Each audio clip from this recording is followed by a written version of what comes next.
Қайырлы күн, құрметті әріптестер. Бүгін каналдың бағыты бойынша сабағымызға қолданатын әдіс тәсілдерді талқылаймыз. Бұл әдіс платформасыз кәдімгі қарапайым көрнекіліктермен орындалатын әдістердің бірі. Оқушыларды біріктіруге, сыныптағы оқушыларды өз пікірлерін айтуға бағытталған әдістердің бірі. Бірінші әдіс тақырыптық теннис деп аталады.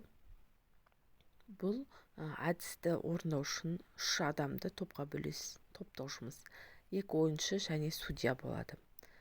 Мұғалім тақырыпты айтқан соң, оқушылар кезекпен берілген тақырыпқа қатысты сөздерді айта бастайды. Бір оқушы тоқтағанға дейін топтың 3-ші қатысушысы, яғни судья, сөздерді жазады және есеп жүргізеді. Есеп бойынша теннистік ойындағы есеп шот қолданады. 15-те 0, тең, 10-да 2, 6-да 3 деген сияқты. Немесе әрбір қатысушы сөз таба алмаған кезде 1 балл беріліп отырады. Сөйтіп, кімнің неше ұпай жинаған оқушылар өздері есептеп тауып береді. Одан кейінгі әдіс ойлан, бірік, бөліс әдісі. Оқушылар ойына келген жауаптарды немесе идеяларды көп жазады. Бұл ойлан әдісі. Одан кейін олар өз идеяларын әріптестермен біріктіреді. Біріктіру әдісі. Және соңында мұғалім бүкіл сыныптың идеяларын талқылауды бастайды. Бөліс әдісі. Осы 3 әдісті пайдалана отырып, тақырыпты ашасыз. Болмаса, негізгі өткен тақырыбыңызды қорытындылауға өте жақсы таптырмас әдіс деп санаймын. Одан кейінгі тағы бір қолданатын әдісіміз бұл сұрақтары бар қорап. Өзінің аты айтып тұрғандай, кабинетке қорап қойылады. Оған оқушылар сабақтың соңында өз сұрақтарын қалдыра алады. Бұл сұрақтар келесі сабақтың басында талқыланады. Бұл әдістің бір ерекшелігі, бала өзі түсінбеген және түсіне алмаған тақырыпты сұрақ ретінде жазып, оған келесі жолы оқушылармен бірге отырып талдасаңыздар, түсінбеген тақырыбын бала түсініп алады.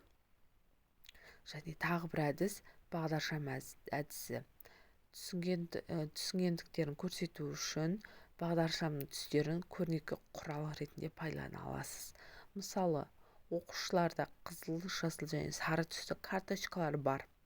Оны олар өз парталарына қояды, немесе жоғары көтереді. Қызыл түсінбеймін, жасыл барлығы түсінікті, сары кішкене көмек қажет деген сияқты өз фантазияларыңызға қарай ауыстыра бересіз. Оқушылар бағдаршамның түстерін пайдалана отырып өздерін бағалайды. Мұғалім көрсетілген бағалауды оқушылардың күнделіктеріне жазуына болады. Сыныптастары бағдаршам түстерінің көмегімен қасындағы балаңыз тақырыпты түсінбегенін біле алады. Қазіргі уақытта платформалармен жұмыс курсы жүріп жатыр. Мынау ашық сабаққа ену парағын QR код арқылы жасадық. QR кодты сабағына қатысып отырған мұғалім түсіріп алады. Сол жерден жаңағы сабағыңызды бағалау, ат жөні белгілі бір программа арқылы көрсетіп тұрады. Сіздер сол курсқа шақырамын. Арнаға жазылуды ұмытпаңыздар. Алда тағы да неше түрлі әдістер салынады. Барлықтарыңызға назарларыңыз үшін рахмет.